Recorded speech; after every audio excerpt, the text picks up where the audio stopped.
Hi நண்பர்களே, நான் உங்கள் நந்தினி பேசுறேன். இந்த தகவல் உங்களுக்கு பிடித்து இருந்தால் சப்ஸ்கிரைப் பண்ணுங்க பிளீஸ். நம் முன்னோர்கள் பித்தளை பாத்திரங்களை பயன்படுத்தியது வெறும் பழக்கம் மட்டுமல்ல, அதில் நுண்ணுயிர் எதிர்ப்பு சக்தி இருப்பதை நவீன ஆய்வுகள் உறுதிப்படுத்தியுள்ளன. இன்று நாம் இந்த ஆச்சரியமான உண்மையை ஆராய்வோம். மிகவும் சுவாரஸ்யமான தகவல். நம் பாரம்பரியத்தில் பித்தளைக்கு இவ்வளவு முக்கியத்துவம் கொடுத்ததற்கு அறிவியல் காரணம் இருக்கிறதா? நிச்சயமாக, பித்தளையிலுள்ள தாமிரம் நோய் எதிர்ப்பு சக்தியை அதிகரிக்கிறது, செரிமானத்தை மேம்படுத்துகிறது. அதனால்தான் நம் முன்னோர்கள் பித்தளை சொம்பில் தண்ணீர் குடித்தார்கள். அப்படியென்றால் திருமண சீர்வரிசையில் பித்தளை பாத்திரங்கள் கொடுப்பதும் இதனால்தானா? ஆம், மேலும் பித்தளை பாத்திரங்களில் உணவு சேமித்து வைப்பதால் உணவின் சத்துக்கள் பாதுகாக்கப்படுகின்றன. பித்தளையில் உள்ள தாமிரம் பாக்டீரியா வளர்ச்சியை தடுக்கிறது.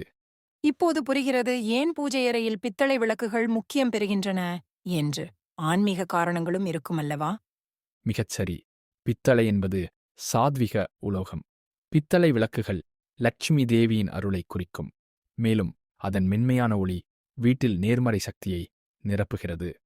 ஆனால் இந்த பித்தளை பாத்திரங்களை பராமரிப்பது கடினமாக இருக்கிறதே.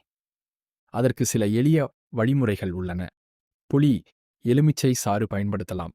ஆனால் மிகவும் ஆச்சரியமான முறை தக்காளி. தக்காளி சாற்றில் 30 நிமிடங்கள் ஊற வைத்தால் கரைகள் எளிதாக நீங்கும். இது மிகவும் பயனுள்ள தகவல்.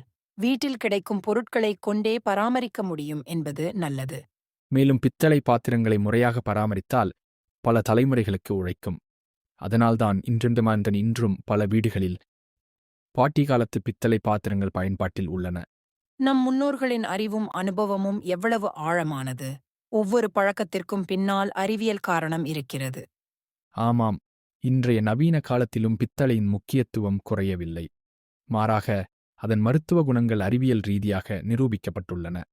நேயர்களே, இந்த பாரம்பரிய பொக்கிஷத்தை பாதுகாத்து அடுத்த தலைமுறைக்கும் கொண்டு செல்வோம்.